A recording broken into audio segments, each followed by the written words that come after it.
السلام علیکم ورحمۃ اللہ وبرکاتہ۔ معزز ناظرین، آپ کی خدمت میں ایک چھوٹا سا سوال اور اس کا جواب لے کر حاضر ہوں۔ مجھے امید ہے کہ اس ویڈیو کو اگر آپ نے آخر تک سماعت کر لی تو آپ کے علم میں نماز جنازہ سے متعلق ایک بہترین مسئلے کا اضافہ ہوگا۔ سوال ہے، کیا فرماتے ہیں علماء دین مفتیان شرع متین اس مسئلے میں کہ جوتا چپل پہن کر نماز جنازہ پڑھنا کیسا ہے؟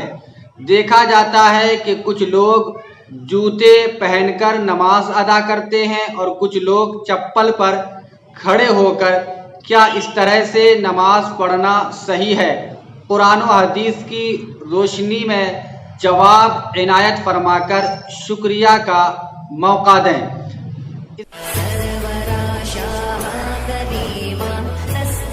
ہمارے YouTube چینل سے جڑنے کے لیے مخلص نعیم کو سبسکرائب کریں۔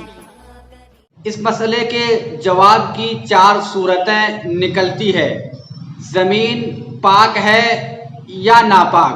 پہلی صورت یہ ہے کہ اگر زمین پاک ہے اور جوتے چپل کا تلا بھی پاک ہے تو اس صورت میں جوتے چپل پہن کر نماز پڑھے تو بھی نماز ہو جائے گی، جوتے چپل اتار کر اس پر کھڑے ہو کر نماز پڑھے تب بھی نماز ہو جائے گی، یوں ہی اگر خالی زمین پر بغیر کچھ بچھائے نماز پڑھے تب بھی نماز ہو جائے گی۔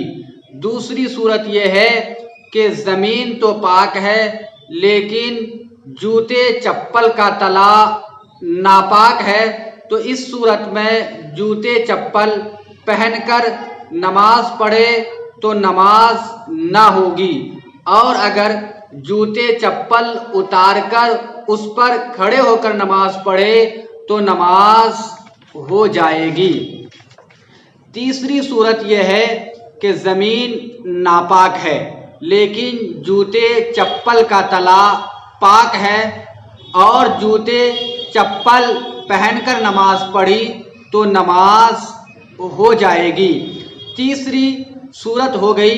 چوتھی صورت یہ ہے کہ زمین ناپاک ہے اور جوتے چپل کا تلا بھی ناپاک ہے، اس صورت میں جوتے اتار کر اس پر کھڑے ہو کر نماز پڑھی تو نماز ہو گئی، اور جوتے چپل پہن کر نماز پڑھی تو نہ ہوئی، یوں ہی اس ناپاک زمین پر بغیر کچھ بچھائے نماز پڑھی تو بھی نماز نہ ہوئی۔ حاصل کلام یہ ہے کہ جوتے اتار کر ان پر کھڑے ہو کر نماز ادا کریں، اور یہی سب سے بہتر اور محتاط طریقہ ہے۔ اس مسئلے کی اجمالی دلیل فتاوی رضویہ جدید کی 9ویں جلد ہے، اور تفصیلی دلیل ملاحظہ کرنا چاہیں تو غلط فہمیاں اور ان کی اصلاح کا مطالعہ کریں۔ پھر ملیں گے اسی طرح کی ایک الگ مسئلے کے ساتھ، تب تک کے لیے خدا حافظ۔ السلام علیکم ورحمۃ اللہ وبرکاتہ۔